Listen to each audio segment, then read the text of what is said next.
Növbəti video izahımız su kütlələri və okean suyunun hərəkəti olacaq.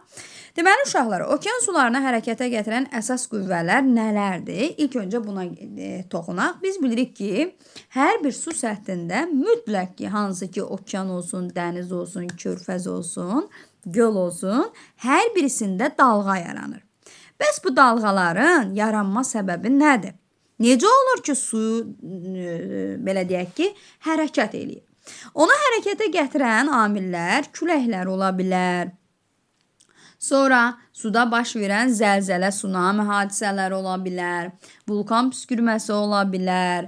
Cazibə qüvvəsinin təsiri nəticəsində yerlə ayın, qismən də günəşin bir-birini cəzb etməsi ola bilər. Sonra cərəyanlar ola bilər ki, bunlar okean suyunu və yaxud da dəniz suyunu hərəkətə gətirsin.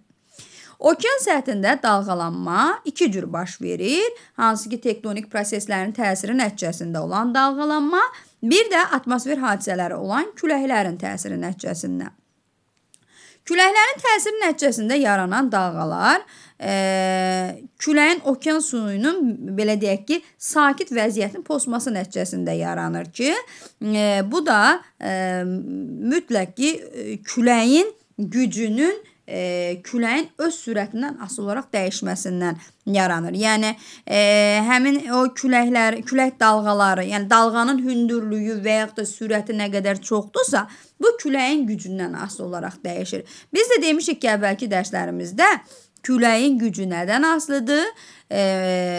Belə deyək ki, təzyiq fərqindən, məntəqələr arasındakı təzyiq fərqindən. Təzyiq fərqi nə qədər çoxdursa külək də çoxdur, küləyin sürəti də çoxdur, gücü də çoxdur və küləyin gücü sürətindən asılı olaraq okean suyunun dalğalarını da sürəti çox alır. Dalğaların elementlərinə gəldikdə isə dalğanın yalı var, dabanı var, hündürlüyü var, uzunluğu var. Daban dedikdə onun ən aşağı hissəsi, belə deyək, ayaq hissəsi, loru dildə desək, ayaq hissəsi nəzərdə tutulur. Yalı dedikdə onun ən hündür hissəsi, baş hissəsi, belə deyək, nəzərdə tutulur. Hündürlük nədir? Dalğanın yalı ilə dabanı arasındakı hündürlük, daha doğrusu fərq hündürlüyü adlanır. Uzunluğa gəldikdə isə iki yalın arasındakı məsafə onun uzunluğu adlanır. Digər dalğa yaradan amillərdən biri də qabarma və çəkilmə hadisələri ki, qabarma və çəkilmə hadisələri yerlə ayın, qismən də günəşin bir-birini cəzb etməsi nəticəsində baş verir. Əgər sular sahilləri basırsa buna qabarma, yox, geri çəkilirsə, sahildən geriyə doğru çəkilirsə, buna çəkilmə hadisəsi deyilir. Və qabarma və çəkilmə hadisələrinin, belə dedikdə, günəş, ay və yer təqribən bir xətt boyunca olduqda qabarmanın hündürlüyü daha da böyük olur ki, bu qabarma ən çox da açıq okean və dəniz sahillərində müşahidə olunur. Daxili dənizlərdə isə bu qabarma hadisəsi çox zəif olur.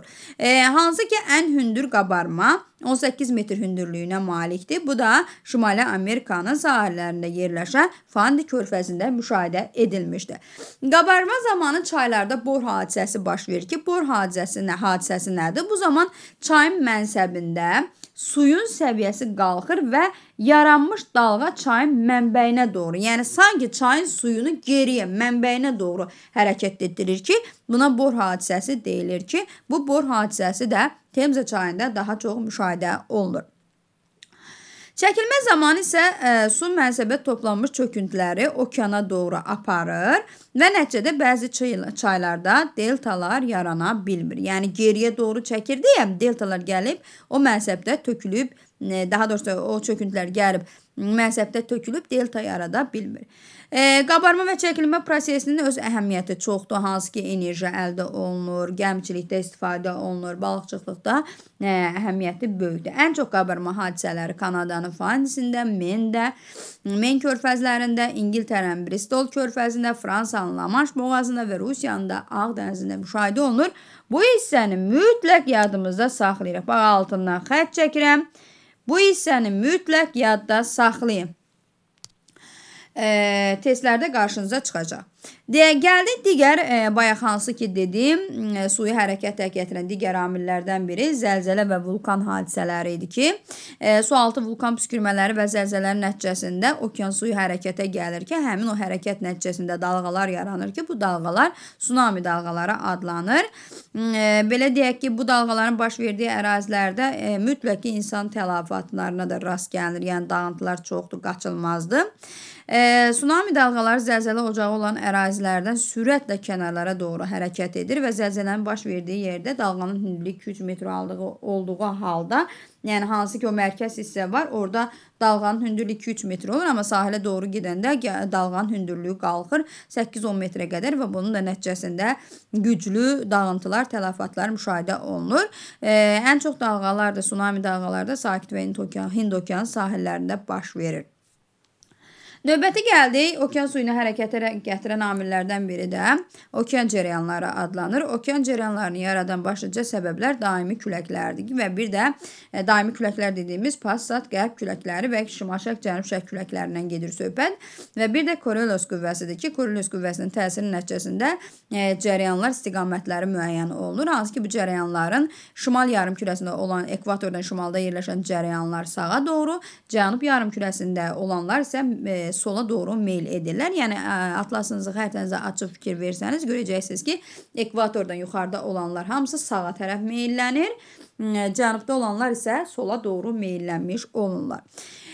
Cərəyanlar özləri də suyun temperaturuna görə iki yerə bölünür. İsti və soyuq cərəyanlar var. Cərəyanların isti və ya da soyuq olmasını onların axdıqları suyun və ya da ki, ətrafındakı suların temperaturuna görə müəyyən etmək olur. Hansı ki, əgər onların ətrafında olan suların məsəl üçün əraziyə bir cərəyan gəlir, o cərəyanın temperaturu ətrafındakı suyun temperaturundan çoxdursa, bu olacaq isti cərəyan. Necə yəni? Məsəl üçün ətrafda olan cərəyanın temperaturu 20-dir, amma ora gələn daha doğrusu ətraf su olur, temperaturu 20 dərəcə, ora gələn cərəyan temperaturu olur 22 dərəcə. Bu demək ki, bu isti cərəyandır. Yox, ətrafın ki 20 dərəcə, ora gələn suyun temperaturu 18 dərəcədirsə, bu olacaq soyuq cərəyan. Və cərəyanlar əraziyə daxil olarkən ərazinin iqliminə də öz təsirini göstərir mütləq ki, hansı ki isti cərəyanlar əraziyə daxil olarkən məlum məsələ isti suda buxarlanma prosesi gedir və əraziyə daxil olarkən buxarlanma varsa, belə deyək ki, iqlim mülayimləşəcək, yəni yağıntı əmələ gələcək ki, buna da rütubətli iqlim şəraiti formalaşdırır deyəcək və isti cərəyanlar humid iqlim şəraiti, soyuq cərəyanlar isə quraq iqlim şəraiti yaradır. Yenə də deyirəm, isti cərəyanların suyu isti olduğuna görə buxarlanma prosesi gedəcək. Buxarlanma varsa orada bulut yaranma, yağıntı yağma ehtimalı çoxdur. Buna humid şərait deyirik. Soyuq cərəyanlarda isə soyuq suda buxarlanma olmadığına görə quru bir hava yaradacaq ki, buna da arid iqlim şəraiti deyilir.